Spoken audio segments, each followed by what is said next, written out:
ಮೊದಲನೆಯ ಪ್ರಶ್ನೆ, kidney stone ಕಡಿಮೆಯಾಗಲು ಏನನ್ನ ಕುಡಿಯಬೇಕು? ಎ ಅಜ್ವಾನದ ನೀರು, ಬಿ ಎಳನೀರು, ಸಿ ನಿಂಬೆ ರಸ, ಡಿ ಕಬ್ಬಿನ ಹಾಲು.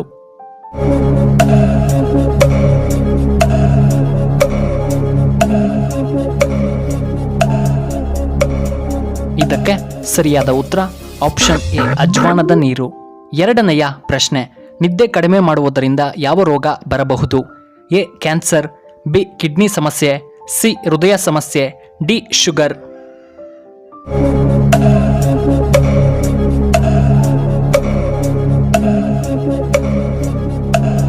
ಇದಕ್ಕೆ ಸರಿಯಾದ ಉತ್ತರ ಆಪ್ಷನ್ ಎ ಕ್ಯಾನ್ಸರ್ ಬರಬಹುದು. ಮೂರನೆಯ ಪ್ರಶ್ನೆ, ರಕ್ತ ಹೆಪ್ಪುಗಟ್ಟುವುದನ್ನು ತಡೆಯಲು ಯಾವ ತರಕಾರಿ ಉತ್ತಮವಾಗಿದೆ? ಎ ಹಾಗಲಕಾಯಿ, ಬಿ ಬದನೆಕಾಯಿ, ಸಿ ಬೆಂಡೆಕಾಯಿ, ಡಿ ಮೆಣಸಿನಕಾಯಿ.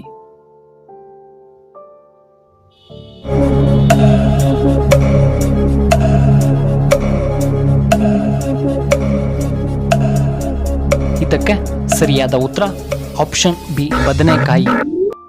ನಾಲ್ಕನೆಯ ಪ್ರಶ್ನೆ, ಒಣದ್ರಾಕ್ಷಿ ತಿನ್ನುವುದರಿಂದ ಯಾವ ರೋಗ ಕಡಿಮೆಯಾಗುತ್ತದೆ? ಎ ಕಣ್ಣು ನೋವು, ಬಿ ಹೃದಯ ರೋಗ, ಸಿ ಪಾರ್ಶ್ವವಾಯು, ಡಿ ಶುಗರ್.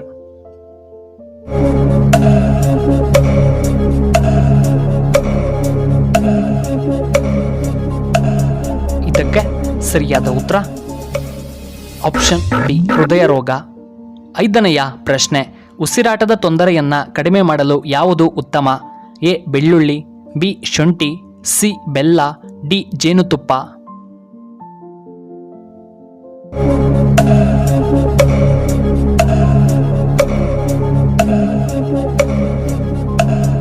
ಇದಕ್ಕೆ ಸರಿಯಾದ ಉತ್ತರ ಆಪ್ಷನ್ ಎ ಬೆಳ್ಳುಳ್ಳಿ.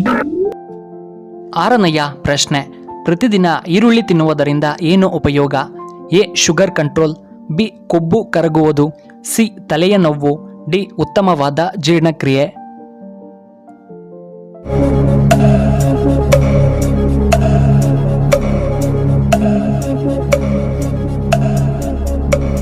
ಇದಕ್ಕೆ ಸರಿಯಾದ ಉತ್ತರ ಆಪ್ಷನ್ ಡಿ ಉತ್ತಮ ಜೀರ್ಣಕ್ರಿಯೆ. ಏಳನೆಯ ಪ್ರಶ್ನೆ, ಖಾರವನ್ನು ಹೆಚ್ಚಾಗಿ ತಿನ್ನುವುದರಿಂದ ಏನಾಗುತ್ತದೆ? ಎ ಶುಗರ್ ನಿಯಂತ್ರಣ, ಬಿ ಕೊಬ್ಬು ಕರಗುವುದು, ಸಿ ತಲೆಯ ನೋವು, ಡಿ ಗ್ಯಾಸ್ಟ್ರಿಕ್ ಹೆಚ್ಚಾಗುತ್ತದೆ.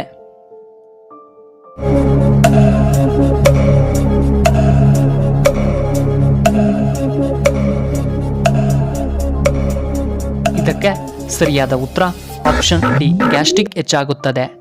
ಎಂಟನೆಯ ಪ್ರಶ್ನೆ, ದೇಹದಲ್ಲಿನ ಟೆಂಪರೇಚರ್ ಅನ್ನು ಕಡಿಮೆ ಮಾಡಲು ಯಾವುದು ಉತ್ತಮ? ಎ ಗಸಗಸೆ, ಬಿ ಏಲಕ್ಕಿ, ಸಿ ಶುಂಠಿ, ಡಿ ಕೊತ್ತಂಬರಿ ಬೀಜ.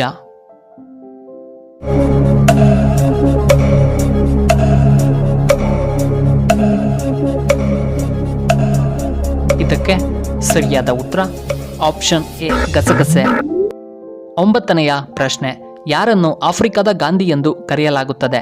A Nelson Mandela, B Martin, C Mahatma Gandhiji, D Robert.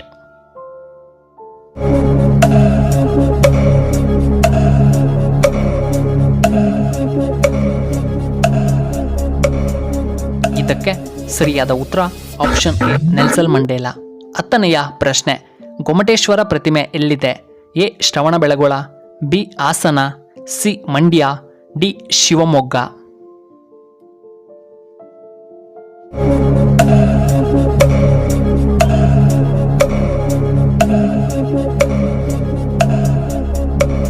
ಇದಕ್ಕೆ ಸರಿಯಾದ ಉತ್ತರ ಆಪ್ಷನ್ ಎ ಶ್ರವಣಬೆಳಗೊಳ.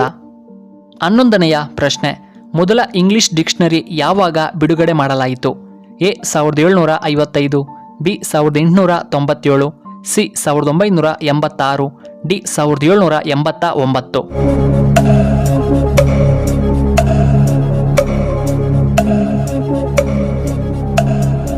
ಇದಕ್ಕೆ ಸರಿಯಾದ ಉತ್ತರ ಆಪ್ಷನ್ ಎ 1755. 12ನೆಯ ಪ್ರಶ್ನೆ, ಬರಿಗಾಲಿನಲ್ಲಿ ನಡೆಯುವುದರಿಂದ ಏನು ಉಪಯೋಗ? ಎ ಬಿಪಿ ನಿಯಂತ್ರಣ, ಬಿ ರಕ್ತ ಸಂಚಾರ, ಸಿ ಪೈಲ್ಸ್ ಕಡಿಮೆ, ಡಿ ಒತ್ತಡ ನಿವಾರಣೆ.